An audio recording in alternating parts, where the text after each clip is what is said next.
Me? Why would you say that? It's very hurtful. All right. So, I want to remind us of what we're doing because it's always good to know why you're doing what you're doing. And we are studying the book of Leviticus for 2 reasons. You probably know what those reasons are, but I'm going to say them to you about 150 more times. 1, because I want you to understand the book of Leviticus. I want you to know because it's breathed out by God. It's good, it's profitable, and I want you to know it. 2, I want you to understand the story of the Bible. The Bible's not a random collection of stories. It's one unified story that points us to Jesus, who he is, and what he's done for us. And I want you to understand what Leviticus contributes to that story. Now, we're looking at our 4th and final theme in the book of Leviticus, and we've been looking at holiness in our life. We've been talking about it for like 3 days now. And what we've said, I hope that you know, is 1, that we need to be holy because our God is holy. And if we approach God in an unholy state, the only thing we're going to get is death. And 2, we said the way that we become holy is through a combination of past and future grace. When we trust in Christ, God makes us holy. We have a new heart, new desires. We now want to obey God, and God motivates us through future grace. Hey, here's what I'm going to do for you one day, and that helps us keep going in the race for holiness. So we said, what does that mean for us? Living as we do in the new covenant. We're not living in ancient Israel. We're not under the authority of Leviticus. So what do we do with these commands? We said that we want to work, right? We ended by reading 1 Corinthians 15:10, and we said how the Apostle Paul has this beautiful picture of sanctification is a combination of God's grace and Paul's sweat.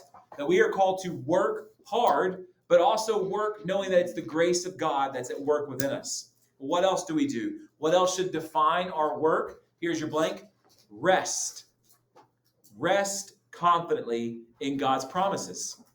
Just look at 1 Thessalonians 5:23 through 24. Paul is praying for the believers in Thessalonica. And here's what he says. Now may the God of peace himself sanctify you completely. So Paul is saying, I'm praying that God will continue to make you holy until you see him face to face and you are completely holy.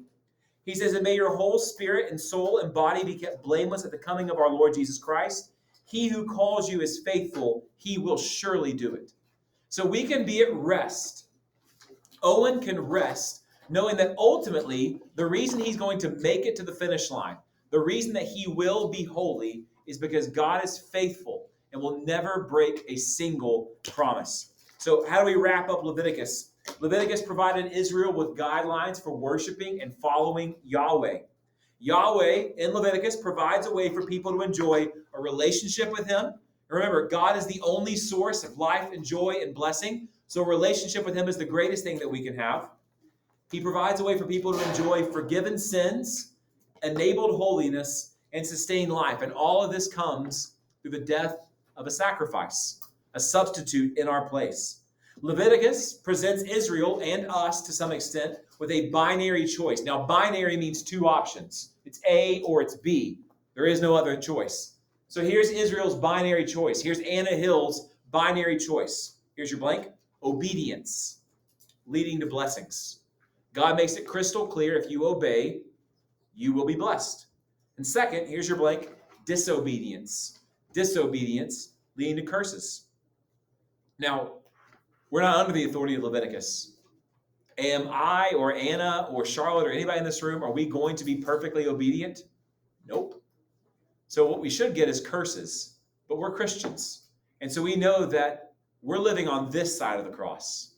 And our disobedience, the curse for our disobedience was paid for by Jesus. So we don't have to fear God because Christ has redeemed us. But going back to Leviticus, the future of Israel, as we'll begin talking about in just a moment in the book of Numbers and beyond, would show 2 things. 1, Israel would be unfaithful, completely unfaithful, almost nothing but unfaithful. And 2, Yahweh would be faithful to do 2 things. 1, 2, here's your blank, remember his covenant. Now, don't hear that and think, oh, that must be a good thing. In one sense, it's a good thing. In another sense, it's a very bad thing. Like if I made a note on the board, give Charlotte detention. and then I came in on Monday and forgot about that. Is that a good thing for Charlotte that I forgot? Yeah, right? When God remembers his covenant, he's going to remember two things. I'm going to remember to discipline you when you disobey, and I'm going to remember to bless you when you do obey. But God's going to be faithful. He's going to keep his end of the deal. He's going to remember his covenant. But even after that discipline and that exile that's going to happen, Yahweh will be faithful to, here's your blank, restore. To restore a remnant.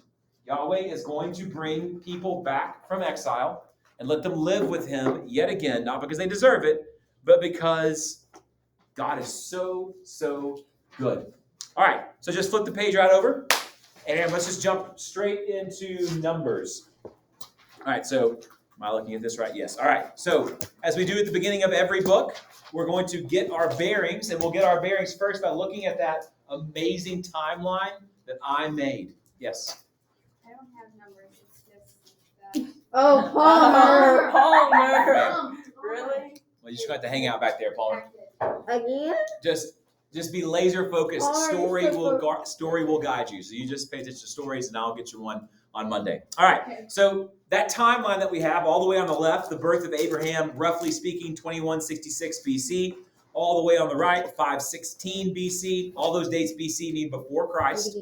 So we're talking about 1,600 years. That includes most of the history recorded for us in the Old Testament. Where are we at in Numbers? Well, we're a little bit to the left of the middle. So you can see that in 1446, two things happen. The Exodus and the giving of the Ten Commandments. Now, where does God give them the Ten Commandments at? Mount Sinai.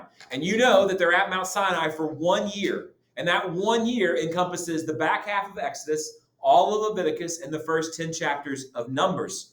Well, what happens next on our timeline? In 1406, they get to go into the Promised Land. Numbers takes place from the last little bit of their stay at Sinai to right to the edge of the Promised Land. So Numbers takes place over 40 years. So let's get our bearings. Who wrote Numbers? Moses. Yes, he wrote Genesis, Exodus, Leviticus, Numbers, and Deuteronomy. It's the book of Moses. It's the Pentateuch, the law of Moses, whatever you want to call it. Moses wrote Numbers. I'm going to ask you that exact same question, make that exact same look on my face when we get to Deuteronomy in a couple of weeks. I'm saying, who wrote Deuteronomy? And I'm going to expect you to know Moses. He wrote the first 5 books of the Bible. Okay, when did he write it? Well, here's what we know for sure. Moses dies in 1406. So he definitely wrote it before that. Did he write it the day before he died? Did he write it 40 years before he died? We don't fully know. It doesn't really matter. But somewhere in between arriving at Mount Sinai and dying in Moab, in that 40-year window, Moses wrote the book of Numbers. Where? Well, look what Mr. Wood has given you. Flip the page. Look at this beautiful map. Look at this beautiful map here that Palmer doesn't have, but other people do. So this beautiful map shows you where the events of Numbers take place. All the way on the left, Ramesses, which is likely the city where the people of Israel were located while they were in slavery. You can see they cross the Red Sea. They go down the Sinai Peninsula to Mount Sinai, and they go up into Canaan. Now, as has been said multiple times, but let me just tell you this again. If AJ flew to Ramesses today and walked to the bottom of the Sinai Peninsula and then walked up to the Promised Land, it would take him 2 weeks. This journey should take 2 weeks. It's going to take them 40 years. Okay, it's going to take them 40 years. So Moses writes this story somewhere there. Okay, so why? Why do we have the book of Numbers? 2 reasons. One, it details here's your blank, the transition. The transition from the Exodus generation to the Conquest generation. Now, let me define those terms.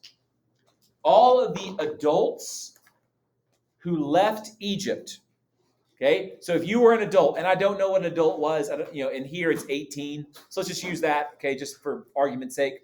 Everybody 18 and up who left Egypt is what we call, or they are what we call, the Exodus generation.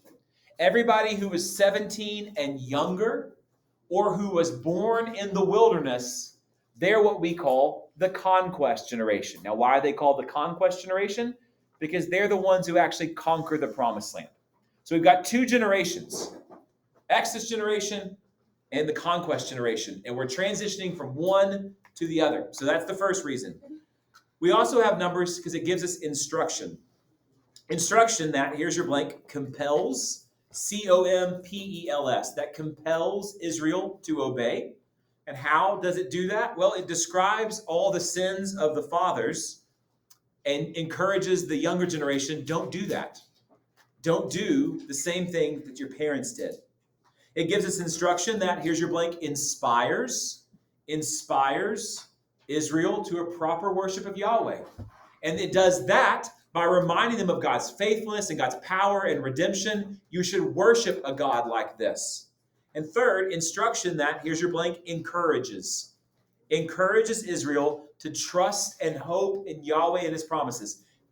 Numbers tells them and Numbers tells you, if God is faithful to people like Israel, God will be faithful to people like you, to people like me. We can trust this God. He is always faithful. Yes? I didn't get the detailing the something. Transition. All right, so Numbers at a glance. Numbers is arranged in a kind of distinct way. So the opening frame of the book is the first census, which occupies all of chapter 1. At the end of the book, we have a second census, which happens about 40 years later. In between those two pieces of bread, we've got the sandwich, right? And we've got 2 trips and 3 camping locations. From Sinai through the wilderness to the plains of Moab. So we're at Sinai, we're at Paran, we're at Moab. These three camping locations with 2 trips, and then another census at the end. So that's how it's arranged. What are the key ideas in the book of Numbers? Very quickly, God's faithfulness to his covenant promises. Second, divine testing of human motives. Remember, God will test us. It's an opportunity to prove ourselves faithful so that he can partner with us. Third, God communicating his truth through culture. Fourth, God's sovereign rule of the nations. God is sovereign and in charge of not just Israel, but of every nation on the planet. God's presence in Numbers. We said this is very important. It's the main point of the whole Bible.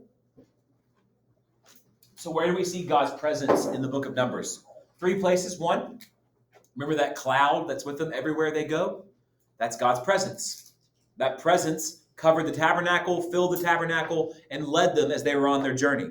Second place we see God's presence, the distribution of the Spirit. So you'll read this later, I think next week at some point, that God gives his Spirit not just to Moses, but to 70 elders to help him lead the people of Israel. And third, confirming the daily provision of food and water. God is with his people to take care of them, to provide for every single one of their needs. So let's look at the themes that run through the book of Numbers. First theme, the author of Numbers develops God's covenant promises of offspring and land. Yes, ma'am. Did we read about the 70 elders last night? Did you read chapter? I think You so. did. You did, yeah. So Yeah. you read about it last night. Yeah. Okay. So it's in chapter 11, somewhere in there. All right. So here's what I mean by develop. The promise that Israel is going to have land and offspring is obviously first given to Abraham in Genesis 12. And Numbers helps us take the next step in how God is keeping those promises. So the book of Numbers narrates the transition of Israel. First, here's your blank, geographically. So geographically. Geographically. Geographically. So what do I mean by geographically? Well, it starts at Sinai. They go through the wilderness. They end up at Moab. How they get there? The book of Numbers tells you how.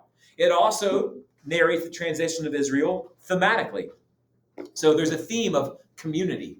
How do we see this community go from being just a bunch of people, not all of them even descended from Abraham. Remember, many different peoples left Egypt with Israel, but how do they become a nation? How do they get formed together? How do they worship? And how do they take this journey? And third, a transition, here's your blank, theologically. Theologically. Theologically. We see the death of an Exodus generation, which reminds us of the warning that unbelief has severe consequences. And we see a shift to the Conquest generation, which is an encouragement that God will always be faithful to his people. So as we said, there's 2 censuses. That's where the book gets its unfortunate name. Does anybody remember what the name would be in Hebrew? In the wilderness. In the wilderness, which would have been a way cooler title, but we went with Numbers, which I'm sure thrills Miss Martin and Miss Houghton, and math teachers everywhere, but not us. So there are two censuses that frame the entire book. And let's think about those two censuses for a second. The first happens in chapter 1.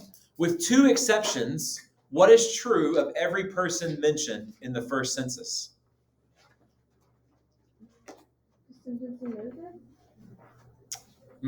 So this is the sense of the entire nation. With two exceptions, what's true of every person mentioned in the first census is this: they're all dead. They did not make it into the promised land. They died in the wilderness. And when the Israelites would read that, they would be reminded of that. Those people didn't make it because they didn't trust God. What about that second census? What is true of every single one of those people? They got into the promised land. God was faithful to his people, though they had been unfaithful to him. So as we follow along the geographic shift in Numbers, they camp. Now, does anybody in here hate camping? Never been. Oh, it's awful. Don't go. So this would be my nightmare. Camping is terrible, but beyond that, in the book of Numbers, the people travel and then they camp. And every time they camp, 4 things happen. Every time. You can trace it throughout the whole book. First, God gives them more laws. So there's a session of law giving. Second, God makes more promises of future blessing. If you will obey, here's all the awesome things I'm going to do to you. But tragically, third, here's your blank, rebellion. Every time they camp, there's law, there's promises, there's rebellion. And fourth, there is divine, here's your blank, discipline. This is the cycle of Numbers. Law, promises, rebellion, discipline. And then they do it over and over and over again. Now, let me just take a quick time out here. A tendency that you're going to have to fight now and for the rest of your life when you read Numbers and when you read the Gospels is this. Do not think that you are any smarter or any better than the Israelites or the disciples. You're going to be tempted to think, why do they keep screwing this up? Why do they keep doubting God? Why do they keep making the same mistakes? How many mistakes do you make over and over again? I'm 36. I've been making the same mistakes for about 35 and a half years. We want to be very patient with these people because they are us. These stories are written down for our instruction because we do the same thing. We doubt God constantly, and he just stays faithful. Now, let's talk about this idea of the sins of the fathers. Numbers illustrate something very important. Each generation has a fresh, here's your blank, opportunity. Has a fresh opportunity to follow God. This is the amazing blessing of God. Every single one of you has a new chance to obey God. Now, 1 Peter, so we're skipping ahead to the new covenant. 1 Peter was written to Gentiles, okay? Non-Jewish people. And I want you to listen to what Peter says to them. First, Peter, echoing the call of Leviticus and Numbers, which was given to Israelites, says this to Gentile believers. He says, "But as he who called you is holy, you also be holy in all your conduct, since it is written, you shall be holy, for I am holy." So Peter takes the command that God gave in Leviticus to Israel to be holy and says that now applies to you Gentiles. But then he says that tells them something that I find to be very encouraging. He says this, 1 Peter 1:18 and 19.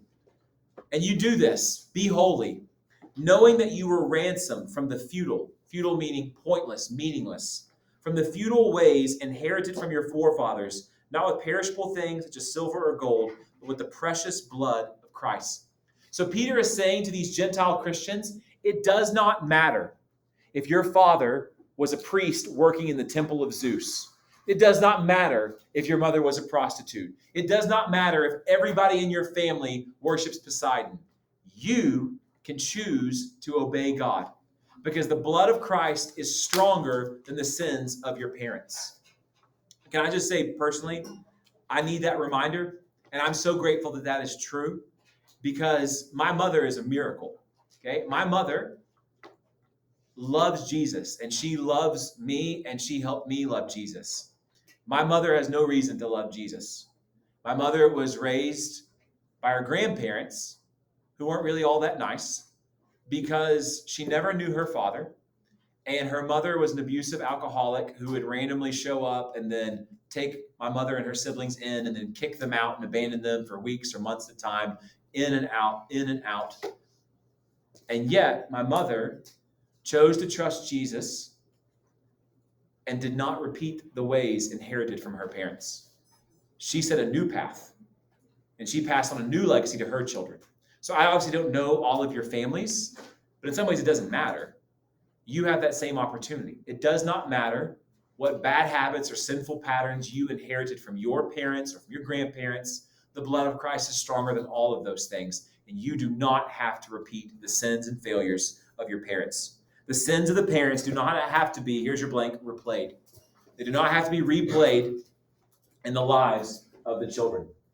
That is a promise from your God. So Israel's, here's your blank, future.